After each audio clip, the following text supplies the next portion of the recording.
مزید ایسی ویڈیوز دیکھنے کے لیے چینل کو لائک کریں، شیئر کریں، سبسکرائب کریں۔ شکریہ۔ تمام تعریفیں، حمد اور ثنا اللہ تبارک و تعالی کے لیے۔ درود و سلام نبی اکرم نور مجسم شفیع معظم احمد مجتبیٰ جناب حضرت محمد مصطفیٰ صلی اللہ تعالی علیہ وسلم کی ذات والا صفات کے لیے حمد و صلات کے بعد مسلمان کا یہ عقیدہ ہے کہ ہمارا خالق اللہ ہے، ہمارا مالک اللہ، ہمارا رازق اللہ۔ جب یہ ساری چیزیں، ساری عطائیں، ساری نعمتیں اللہ کی ہیں تو پھر مسلمان کی ساری توجہ بھی اللہ ہی کی جانب ہونی چاہیے۔ اسے کوشش کرنی چاہیے کہ وہ ہر معاملے میں، ہر مسئلے میں، ہر پریشانی میں اپنی توجہ اپنے رب کریم کی جانب مبذول رکھے۔ انسان جب اپنے علم پر بھروسہ کرنے لگتا ہے یا اپنی عقل پر بھروسہ کرنے لگتا ہے یا اپنے تعلقات پر بھروسہ کرنے لگتا ہے یا اپنی دولت پر، مال پر، صحت پر، تو ایک بہت بڑے دھوکے کا شکار ہو جاتا ہے۔ اور انسان جب انسانوں پر بھروسہ کرنے لگتا ہے تو پھر اللہ تعالیٰ اسے بعض اوقات انسانوں کے سپرد کر دیتا ہے، انسانوں کے سپرد۔ اور بہت سارے ایسے لوگ بھی ہوتے ہیں جو رب کریم کو بھولتے ہیں اور وہ اپنی ساری توجہ انسانوں کی طرف، دنیا کی طرف، دنیا داروں کی طرف کر لیتے ہیں، تو اللہ تعالیٰ فرماتا ہے پھر میں انہیں یہ سزا دیتا ہوں کہ وہ مجھے بھولنے نکلے تھے تو میں نے انہیں ان کا اپنا آپ بھی بھلا دیا، اپنا آپ بھی۔ سورہ حشر کو دیکھیے گا، فرمایا وَلَا تَكُونُوا كَالَّذِينَ نَسُوا اللَّهَ فَأَنسَاهُمْ أَنفُسَهُمْ۔ ان لوگوں کی طرح نہ ہو جانا جنہوں نے اللہ کو بھلا دیا تو اللہ نے پھر انہیں ان کا اپنا آپ بھی بھلا دیا، انہیں اپنی بھی ہوش نہیں رہی، وہ ایسے مسائل میں گھر گئے، وہ ایسی آزمائشوں میں الجھ گئے، وہ ایسی دنیا داری کے اندر الجھے کہ انہیں اپنا بھی پتہ نہ چلا۔ اب تو ڈھونڈتا پھرتا ہوں اے اقبال اپنے ہی آپ کو، اب تو ڈھونڈتا پھرتا ہوں اے اقبال اپنے آپ کو، آپ ہی گویا مسافر، آپ ہی منزل ہوں میں۔ جب انسان خدا فراموش ہوتا ہے تو خود فراموش ہو جاتا ہے۔ ہمارا بڑے زمانے سے تکیہ ہے، کبھی امریکہ پر، کبھی یورپ پر، کبھی برطانیہ پر، کبھی مالداروں پر، کبھی اسلحے والوں پر۔ اس کا نقصان یہ ہوا کہ اپنا کوئی وجود نہیں رہا، اپنا کوئی نظریہ نہیں رہا، اپنی کوئی سوچ نہیں رہی۔ ایسے محسوس ہوتا ہے کہ کوئی منشور نہیں، کوئی دستور نہیں، لگام منہ میں ہے اور اس کا سرا کسی کے ہاتھ میں ہے، وہ جدھر چاہتا ہے ہمیں گھما لیتا ہے۔ اللہ فرماتے ہیں یوں نہ ہو جانا کہ تم رب کو بھلا دو اور پھر تمہیں اپنا آپ بھی بھول جائے۔ اولئک ھم الفاسقون، فرمایا یہ وہ لوگ ہیں جو نافرمان ہیں اللہ کے، یہ نافرمان ہیں۔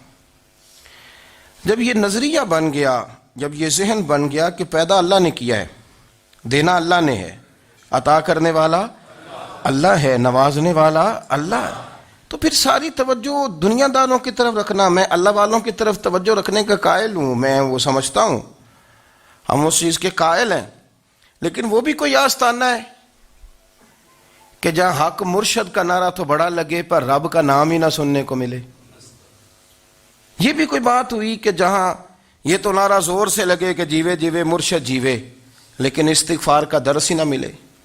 ہر وقت یہ بتایا جائے کہ یہاں آ گئے تو بچ گئے، کیسے بچیں گے؟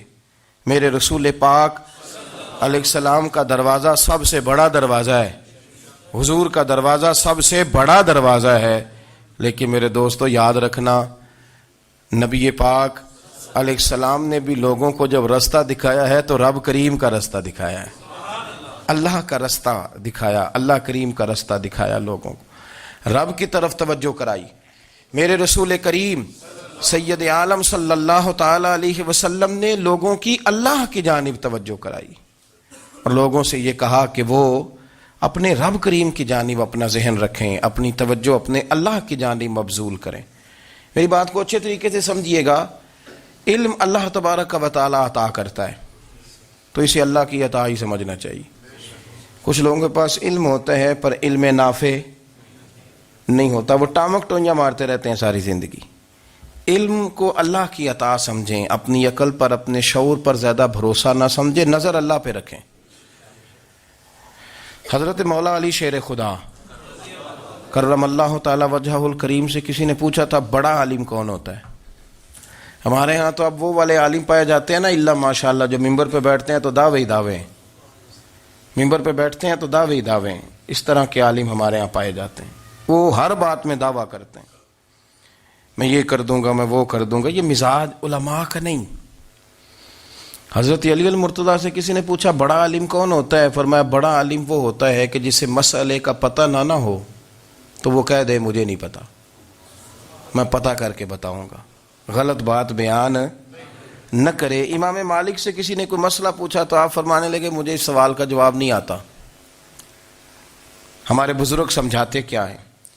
وہ کہنے لگا آپ اتنے بڑے امام ہیں تو اس سوال کا جواب نہیں آتا۔ آپ فرمانے لگے اگر مجھے ہر سوال کا جواب آتا پھر تو میں خدا ہوتا، مجھے ہر سوال کا جواب نہیں آتا، مجھے تو اتنا آتا ہے جتنا میرے رب نے مجھے عطا کر دیا ہے۔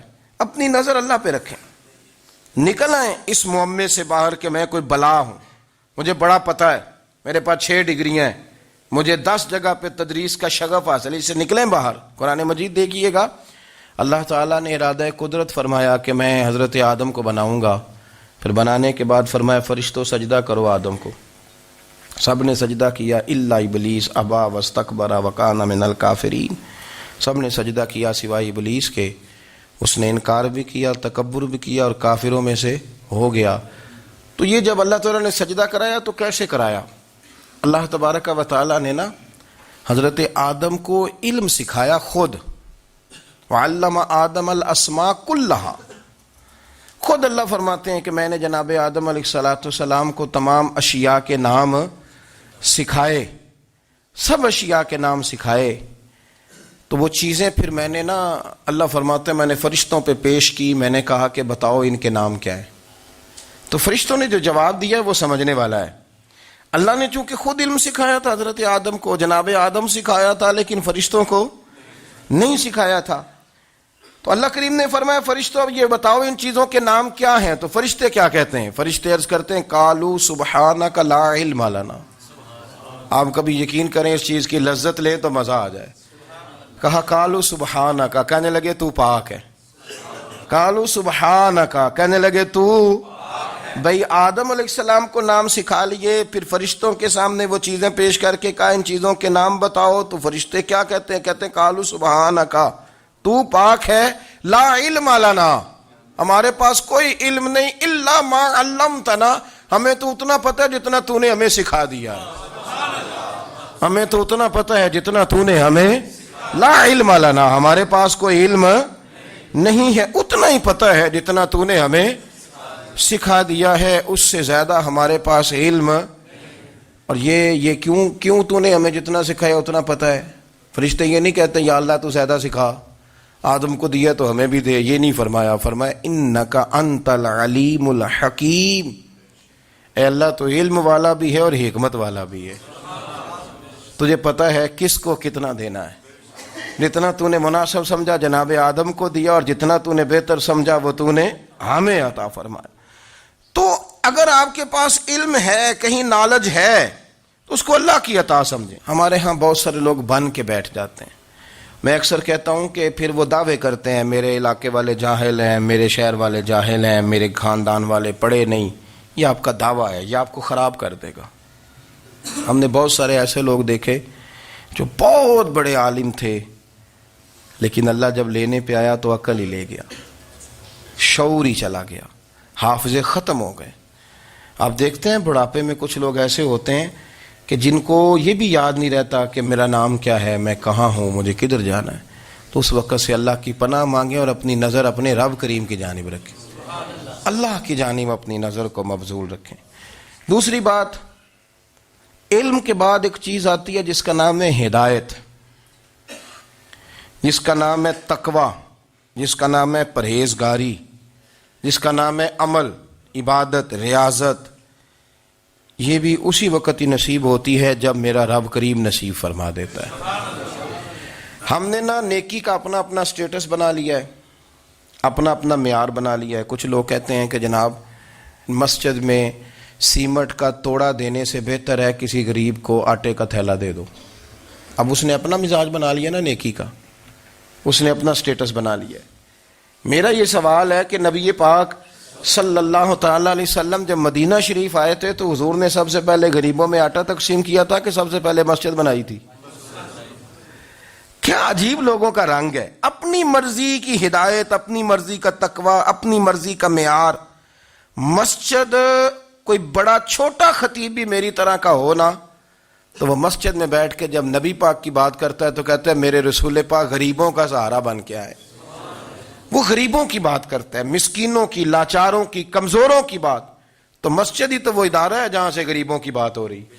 تو اب لوگوں نے غریب کو اور مسجد کو لڑانا شروع کر دیا، اس کو لڑاؤ کہ مسجد میں پیسے دینے سے بہتر ہے آپ غریب کو آٹے کا تھیلا دے دیں۔ آپ یہ کیوں نہیں کہتے کہ مسجد میں بھی آپ توڑا دیں ایک سیمٹ کا اور ساتھ غریب کو بھی خدمت کریں؟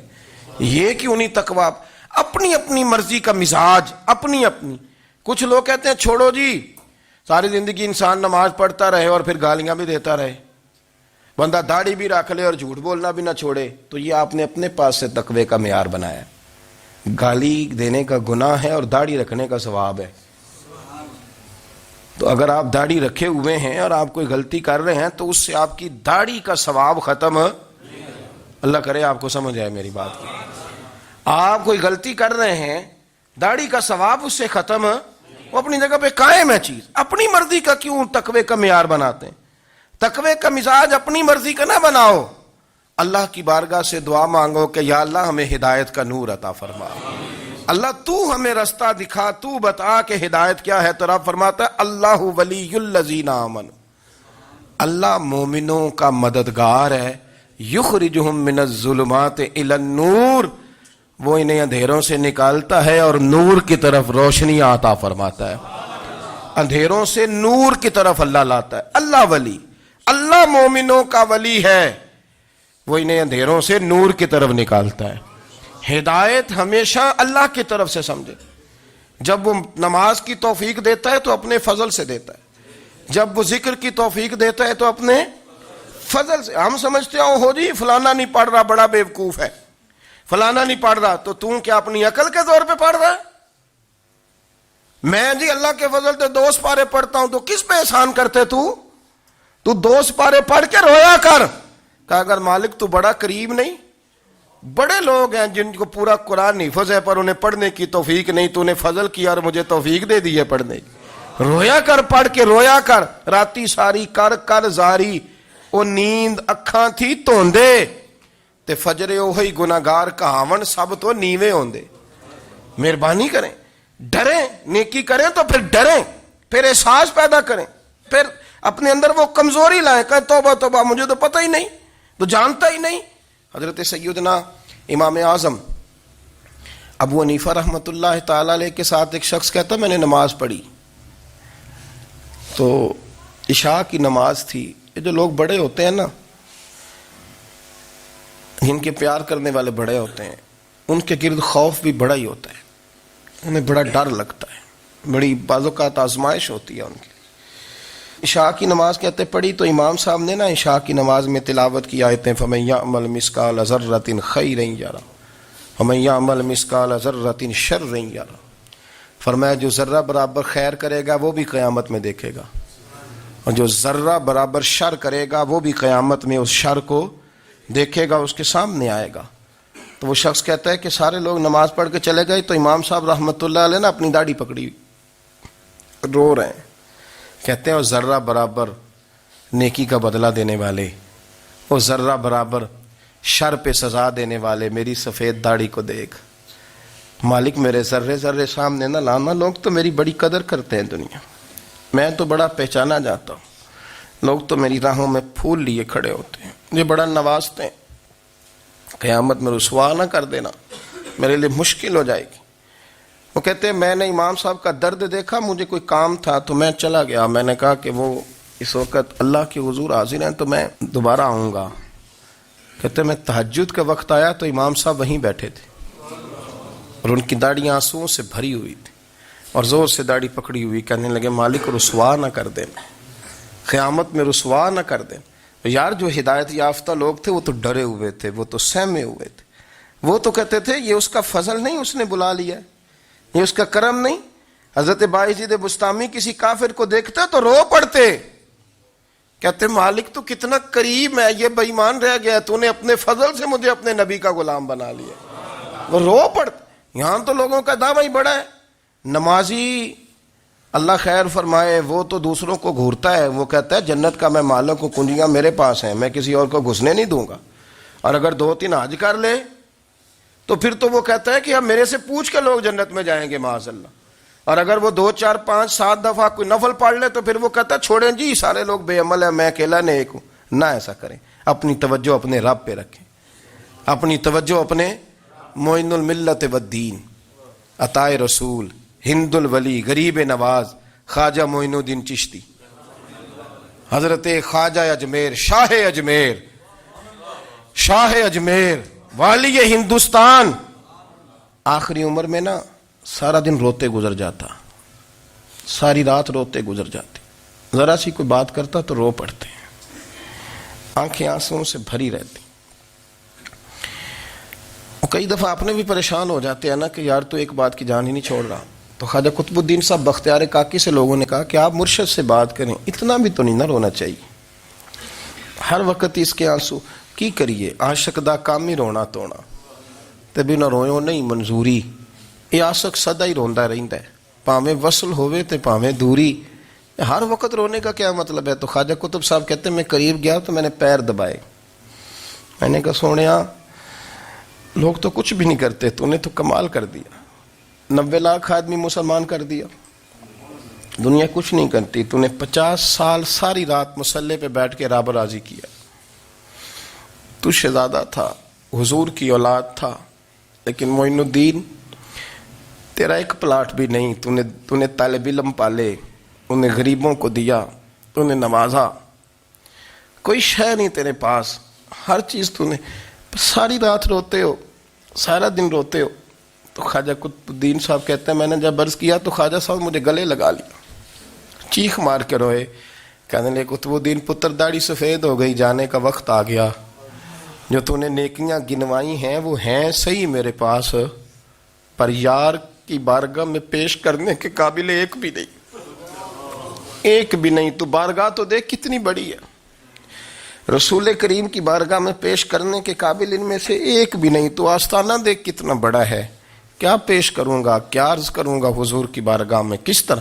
وہ یار جو بڑے تھے وہ تو ڈرے ہوئے تھے، سہمے ہوئے تھے، وہ تو بڑی آزمائش میں تھے، لیکن میرا اور آپ کا رٹا 2 نمازیں پڑھ کے 6 نمازوں کا دعویٰ کرنا اور لمبی چوڑی کہانیاں بنانا اور اپنے منہ سے اپنی تعریفیں کرنا، اس سے تھوڑا باہر آئیں۔ رزق بھی میرا اللہ ہی دیتا ہے، علم بھی اللہ دیتا ہے، رزق بھی۔ بڑے بڑے فقیروں کو مالدار ہوتے دیکھا، بڑے بڑے مالداروں کو فقیر ہوتے دیکھا، بڑے بڑے، میرے ایک بڑا سخی قسم کا سجن ہے، بڑا پیارا ہے، میں اسے سخی مانتا ہوں، میں نے اپنی پریشانیوں کے دنوں میں بھی اس شخص کو سخی دیکھا۔ ایک دن رات کو مجھے ٹیلی فون کر کے کہنے لگا کدھر ہو؟ میں نے کہا میں گھر ہوں۔ نہیں اکثر سفر میں ہوتے ہو نا؟ اور میں نے کہا طبیعت کیسی ہے؟ ٹھیک ہے، بس حال چال پوچھنا تھا۔ میں نے سمجھائی، میں نے کہا یار یہ کوئی مسئلہ ہے، ورنہ رات کے 2 بجے کوئی حال پوچھنے کو فون تو نہیں نہ کرتا، کوئی مطلب ایسا تو مسئلہ نہیں نا۔ تو میں نے بیک کال کی، میں نے کہا یار میری بات سن، مسئلہ کیا؟ کہ نہیں کچھ نہیں دل کر رہا تھا۔ میں نے کہا میری گل سن، رہے ہیں اسی 4-5 سال کٹھے، میں تین جاننا، اصل بات کر۔ کہنے لگا مکان بھی بڑا ہے، سارا کچھ ٹھیک ہے، پر وہ بڑا ہی بے نیاز ہے، کچھ حالات اس قسم کے آ گئے ہیں کہ لوگوں کو بتاؤں بھی تو لوگ ماننے کو تیار نہیں، زیادہ نہیں، مجھے نا تھوڑے سے پیسوں کی ضرورت ہے، کوئی 15-20 ہزار اگر مل جائیں میری ضرورت۔ آپ یقین کریں میں روتا رہا ساری رات۔ میں نے کہا مہربانہ تیرا کس طرح کریں گے؟ اس سے لے کے زمانہ استعمال کرتا تھا، پر بے پرواہی ویخ نہ سجڑ دی، جتھے کسے دی پیش نہ جاوے، انہیں تاجاں والے در در رولے تے منگتے ہیں تخت بٹھاوے۔ سجنا کسے نو کارا مل دئی، کوئی کعبے خالی آوے۔ واللہ خیر الرازقین، وہ کہتے تو دائیں بائیں نہ جا، رزق تو تجھے میں دوں گا، میں ہوں بہتر رزق دینے والا۔ بڑے بڑے بادشاہ، بڑے بڑے شہنشاہ، بڑے بڑے لوگ، ہاتھوں میں کاسے، فقیریاں۔ ام ربیہ کہا کرتی تھیں، بڑی نیک اور صالح خاتون تھیں، وہ کہتی ہیں کہ میں نا بڑے امیر آدمی کی بیوی تھی، اپنے شوہر کے ساتھ چھت پہ بیٹھی تھی تو نیچے فقیر مانگنے والا آیا، اس نے بڑے درد سے صدا کی تو میں نے اپنے شوہر سے کہا کچھ دے دیں، کہا دفع کر، ان لوگوں نے دھندا بنایا ہوا ہے۔ کہتی میں میکے سے بھی بڑا مال لے کے آئی تھی، میرے ماں باپ بڑے امیر تھے تو میں نے نا چوری اپنے خامہ سے نظر بچا کے باتھ روم جانے کے بہانے گئی اور نیچے جا کے 5 دینار میں نے اس فقیر کی ہتھیلی پہ رکھے۔ کہتے اس نے 5 دینار دیکھے، پھر میری طرف دیکھا تو میں نے اس کی آنکھوں میں آنسو چمکتے دیکھے۔ کہنے لگے بی بی رب تیرا بھلا کرے، میں 3 دنوں کا بھوکا ہوں۔ کہ وہ چلا گیا، میں گھر آ گئی، جب باہر آئی تو میرا شوہر کہنے لگا تو اتنی اب اتنی تو تیز ہو گئی ہے اور تو اتنی خود مختار ہو گیا، میرے بغیر پوچھے مال خرچ کرے گی، جا تجھے 3 طلاقیں۔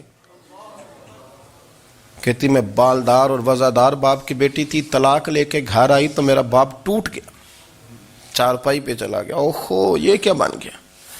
کہتی بڑی تکلیف رہی، 1-2 سال کے بعد میرے ابا نے میری شادی کر دی۔ اب جس شوہر کے پاس گئی وہ بڑا نیک تھا، پرہیزگار تھا، اللہ نے بہترین صلہ دیا۔ کہتی چھت پہ بیٹھی تھی، دروازے پہ فقیر آیا تو میں نے شوہر سے کہا کچھ دے دوں، کہنے لگا 5 نہ دینا، 15 دینا، 20 دینا، میں فقیر ہوں، میں نے فقر سے دولت دیکھی ہے، اسے خالی نہ لوٹانا۔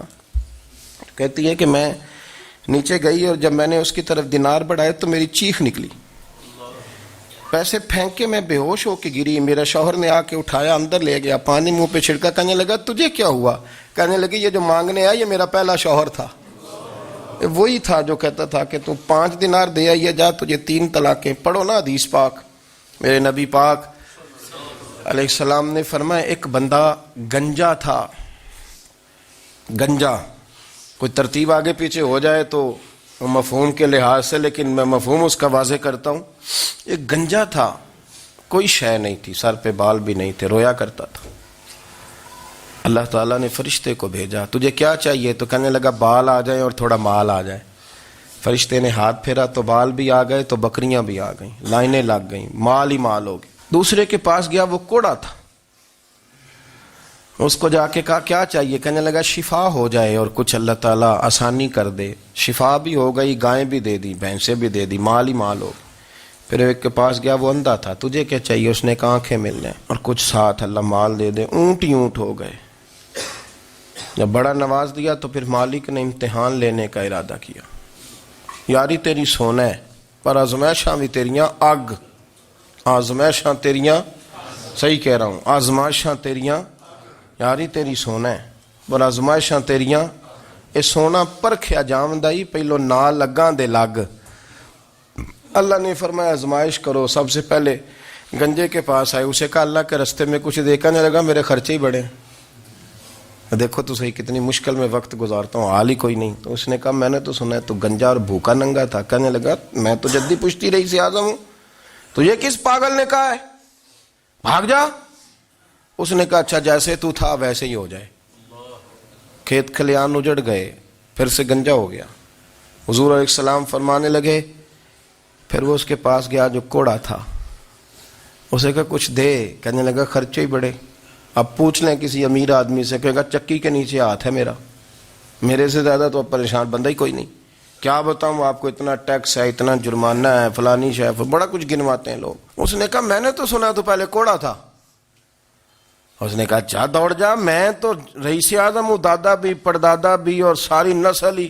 اس نے کہا اچھا جیسے تو تھا ویسے ہی ہو جائے۔ پھر وہ گیا اندھے کے پاس اور جا کے کہا اللہ کے نام پہ کچھ دے۔ تو کہنے لگا رب کے نام پہ؟ یہ کھڑے ہیں اونٹ، جتنے تیرے دل کرے لے دا۔ اس نے کہا کیا معنی نا اس بات کا. کہنے لگا یار تجھے کیا بتاؤں, میں تو اندھا تھا, میں نے تو کبھی دنیا دیکھی نہیں تھی, پھر اس کریم نے فضل کیا تو مجھے بڑا کچھ دکھایا. میں کیا بتاؤں, میرا دل کر رہا ہے کہہ دوں کہ پھر اس نے کعبہ دکھایا, پھر اس نے روضہ رسول دکھایا,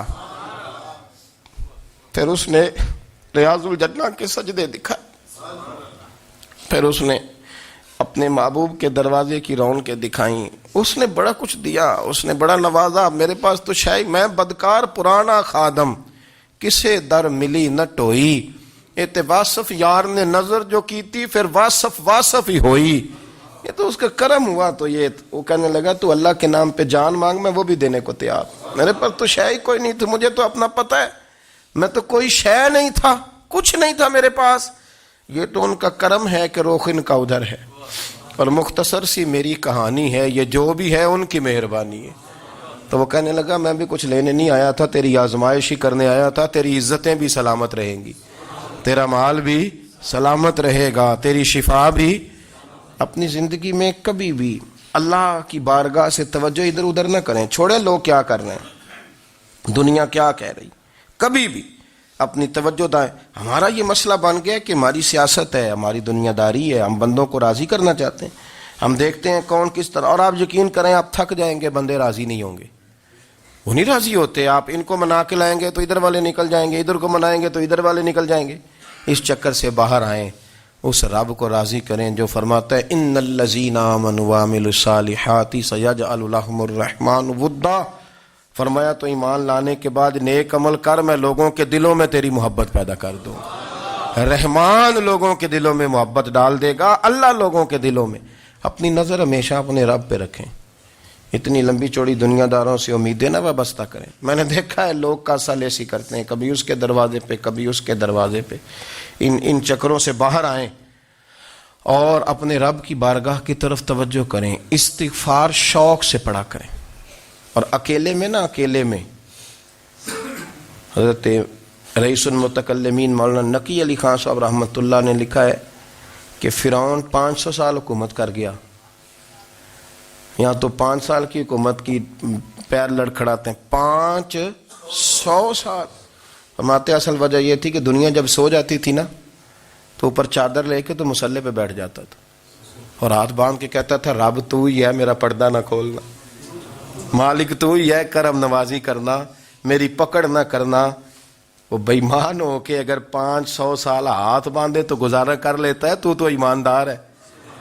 پر مسئلہ یہ ہے کہ تو رات کو بکل مار کے ہاتھ نہیں نہ باندھتا, تو منت نہیں کرتا, تو استغفار نہیں کرتا. توبہ کریں تو بچے رہیں. وہ اتنی لمبی حکومت کر گیا چونکہ رات کو کہتا تھا مالک رب تو ہی ہے, لیکن مہربانی فرما, میری پکڑ نہ فرما, تو اللہ نے تو اس کو مہلت دے دی.